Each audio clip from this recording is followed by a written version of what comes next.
राम राम जी सभी भाइयों को। मैं बाबा रामदास। कल मोदी जी के नए मंत्रिमंडल ने शपथ ले ली। मोदी 3.0 का शुभारंभ हो चुका है। बहुत से मंत्री जो पिछले मंत्रिमंडल में थे वो इस बार नहीं हैं। कुछ तो हार गए इसलिए नहीं है, कुछ जीत गए इसके बावजूद नहीं है। तो जीतने के बावजूद जो लोग नहीं हैं, भाई जो हार गए चलो वो तो हार गए इसलिए नहीं है, बात समझ में आती है। और जो पिछले मंत्रिमंडल में थे, जीते और इसके बावजूद नहीं है, तो उन पर चर्चा करनी थोड़ी सी जरूरी हो जाती है। उनमें से एक है माननीय श्री अनुराग जी ठाकुर। पिछली सरकार में वो department of youth affairs and sports, खेल मंत्रालय और इंफॉर्मेशन एंड ब्रॉडकास्टिंग, सूचना एवं प्रसारण मंत्रालय के मंत्री थे, स्वतंत्र प्रभार के राज्य मंत्री थे। इस बार उनको कैबिनेट में, मंत्रिमंडल में जगह नहीं मिली है। क्यों नहीं मिली? तो मुझे लगता है कि ये तो स्वाभाविक सी बात है कि उनके पिछले कार्यकाल से मोदी जी संतुष्ट नहीं रहे होंगे। तो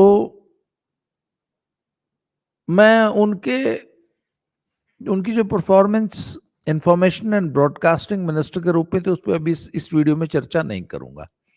हालांकि वहां पर भी वो एक बहुत बड़े फेलियर सिद्ध हुए हैं। पर आज हम चर्चा करेंगे एज अ खेल मंत्री, स्पोर्ट्स मिनिस्टर के रूप में उनकी क्या परफॉर्मेंस रही।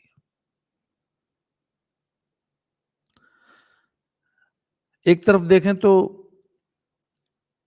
ओलंपिक्स में भारत लगातार अच्छा प्रदर्शन करता आ रहा है, लगातार पिछले 2-3 ओलंपिक्स में। अब इस जुलाई में पेरिस ओलंपिक्स होने जा रहे हैं, तो इस ओलंपिक्स में जो परफॉर्मेंस आएगी वो हाल तक, चूंकि अनुराग ठाकुर ही खेल मंत्री थे, तो उनकी परफॉर्मेंस उसमें परिलक्षित होगी। परंतु पिछले 1-1.5 साल में भारतीय खेल जगत में जो कुछ हुआ और जो घमासान मचा, खास तौर पे कुश्ती जगत में,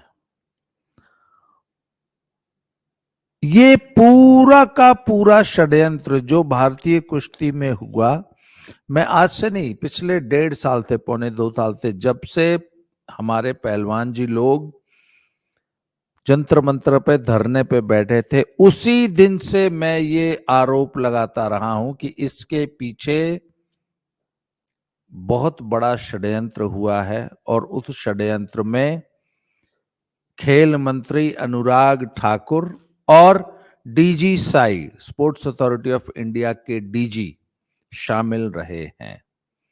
इन दोनों लोगों ने षड्यंत्र करके, इसके साथ और भी पॉलिटिकल फोर्सेस शामिल रहे, हरियाणा का हुड्डा परिवार शामिल रहा और भी कुश्ती जगत की अन्य ताकतें इसमें शामिल रहीं, परंतु जो मेन प्लेयर्स थे, और ये एक षड्यंत्र किया गया था भारतीय कुश्ती संघ, रेसलिंग फेडरेशन ऑफ इंडिया पे कब्जा करने के लिए। इसके लिए मोहरा निशाना बनाया गया ब्रजभूषण शरण सिंह को। इसकी शुरुआत ऐसे हुई कि ब्रजभूषण शरण सिंह जब WFI के प्रेसिडेंट थे, तो उन्होंने कुछ रिफॉर्म्स रेसलिंग में शुरू किए, being a president of the wrestling federation of India. उसमें एक रिफॉर्म यह था कि सभी खिलाड़ी नेशनल चैंपियनशिप खेलें। नेशनल चैंपियनशिप एक महत्वपूर्ण प्रतियोगिता होती है। उसमें जब आप खेलते हैं तो उससे नए बच्चों को प्रेरणा मिलती है, उनको कंपटीशन मिलता है, उनको मोटिवेशन मिलता है। तो एक तो सबसे पहले सभी खिलाड़ी नेशनल चैंपियनशिप जरूर खेलें, पहली बात। और नेशनल चैंपियनशिप खेलकर कैंप में आए। सिर्फ एक ये रिफॉर्म था और ये बड़ी अच्छी बात है, और सही पूछा जाए तो सभी लोग इसकी सराहना करते हैं। हां, अगर कोई मेजर कंपटीशन है नेशनल चैंपियनशिप के तुरंत बाद, या कोई इंजरीज वगैरह है तो मेडिकल दे सकते हैं, और ऐसा भी कोई हार्ड एंड फास्ट रूल नहीं बनाती है WFI। तो डीजी साई ने पहलवानों को भड़काया। एक तरफ तो ब्रजभूषण शरण सिंह से बाकायदा मीटिंग करके डीजी साई ने उनको बोला कि हाँ ये बहुत अच्छी पॉलिसी है कि आप सभी खिलाड़ियों को बोलिए कि वो नेशनल चैंपियनशिप खेलें, और दूसरी तरफ पहलवानों को भड़काया कि देखो तुम्हारा फेडरेशन वाला प्रेसिडेंट तो तुमको जबरदस्ती नेशनल चैंपियनशिप खिलवाने की जिद कर रहा है। और इन दोनों ने षड्यंत्र करके पहलवानों को धरने पर बिठाया। हाँ, यह है कि इनकी प्लानिंग थी सिर्फ 2-3 घंटे के लिए धरने पर बिठाने की, परंतु वो जॉनसन का आरोप लगा दिया एक पहलवानी ने, और वो सारा मामला बिगड़ गया। फिर वो इतना बड़ा फैल गया कि उससे पूरी देश दुनिया में न सिर्फ कुश्ती की बल्कि भारत की बदनामी हुई। फिर उसके बाद फेडरेशन पे, मैंने आपको पहले बता दिया, कब्जे की लड़ाई थी, इसलिए फिर फेडरेशन के चुनाव टलते गए। कभी कोई इस हाई कोर्ट से स्टे ले आता था, कभी कोई असम से ले आया गुवाहाटी में, कभी कोई Punjab and Haryana high court से ले आया, कभी कोई दिल्ली से ले आया, कभी कोई गोवा चला गया। कहने का मतलब डिले होते होते होते अंत में UWW ने तंग आके बाकायदा कुश्ती संघ की मान्यता ही सस्पेंड कर दी और खिलाड़ियों को न्यूट्रल खिलाड़ी के रूप में पहलवानों को लड़ना पड़ा। उसके बाद जो छीछा लेदर हुई, जो गंदगी मची, जो आरोप प्रत्यारोप का, पूरी की पूरी रेसलिंग फ्रेटर्निटी बदनाम हुई और कुश्ती रसातल में चली गई। जी हाँ, मैं आज आपको बता रहा हूं, भारतीय कुश्ती इस वक्त अपने वर्स्ट लेवल पे पहुंची हुई है, सबसे खराब प्रदर्शन कर रही है। हमारे पुरुषों की पूरी टीम में ग्रीको रोमन तो बिल्कुल ही साफ हो गई, फ्री स्टाइल में सिर्फ एक लड़का अमन सहरावत ने ओलंपिक्स के लिए क्वालिफाई किया है, अलबत्ता 5 लड़कियों ने क्वालिफाई कर रखा है। एक तरफ जो लड़कियां आरोप लगाती हैं ना कि लड़कियों का बहुत ज्यादा शोषण हो रहा है, अगर किसी एक कम्युनिटी का इतना बड़ा शोषण हो तो फिर वो परफॉर्म नहीं करती कम्युनिटी। एक तो इसी बात से ये सिद्ध हो जाता है कि इतनी अच्छी परफॉर्मेंस अगर आ रही है तो किसी प्रकार का कोई शोषण नहीं था। The women wrestling was doing very well, तभी 6 में से 5 लड़कियां जो हैं ओलंपिक के लिए क्वालिफाई करके आज ओलंपिक खेलने जा रही हैं। खैर साहब, पूरी कुश्ती को बदनाम कर दिया गया और जानबूझकर चुनाव डिले होते रहे। अंत में फिर सुप्रीम कोर्ट के निर्देशन में उसके द्वारा इंटरफेयर करने पे फाइनली चुनाव हुए। चुनाव होने के अगले दिन फिर इन्हीं अनुराग ठाकुर ने एक फर्जी झूठा ऐसे ही बेबुनियाद बहाना बना के रेसलिंग फेडरेशन ऑफ इंडिया को फिर सस्पेंड कर दिया। वो तो UWW ने जब WFI को मान्यता दी तब जाके WFI जो है डंडे से बहाल हुई है, डंडे से। वो डंडा जब UWW ने किया, और उसने सिर्फ UWW ने सिर्फ हमारी खेल मंत्रालय को डंडा नहीं किया, उसने बकायदा IOA तक डंडा किया कि खबरदार, हमारे कामों में इंटरफेयर करने की जरूरत नहीं है। WFI और UWW के कामों में इंटरफेयर करने की कोशिश मत कीजिए। एडहॉक कमेटी होती कौन है हमारे कामों में इंटरफेयर करने वाली? WFI एक स्वायत्त संस्था है, उसका चुनाव हुआ, तुमने कराया, तुमने जीत का सर्टिफिकेट दिया, वो चुनाव वैलिड है, इसलिए हम UWW WFI को मान्यता दे रही है। अच्छा, खेल मंत्रालय की ढिठाई देखिए, इसके बावजूद उन्होंने सस्पेंशन को रिवोक नहीं किया। अभी भी किया कि नहीं किया ये भी नहीं पता। और ये सब कुछ अनुराग ठाकुर के निर्देशन में हो रहा था, और अनुराग ठाकुर ने जो ये कुचक्र रचा था, इससे पूरी की पूरी जाट कम्युनिटी जो है बीजेपी के खिलाफ होगी। मतलब ब्रजभूषण शरण सिंह तो जो मोहरा बने, उनकी जो बदनामी हुई सो हुई, पूरी बीजेपी के लिए भारी मुसीबत पैदा कर दी अनुराग ठाकुर के इस कुचक्र ने।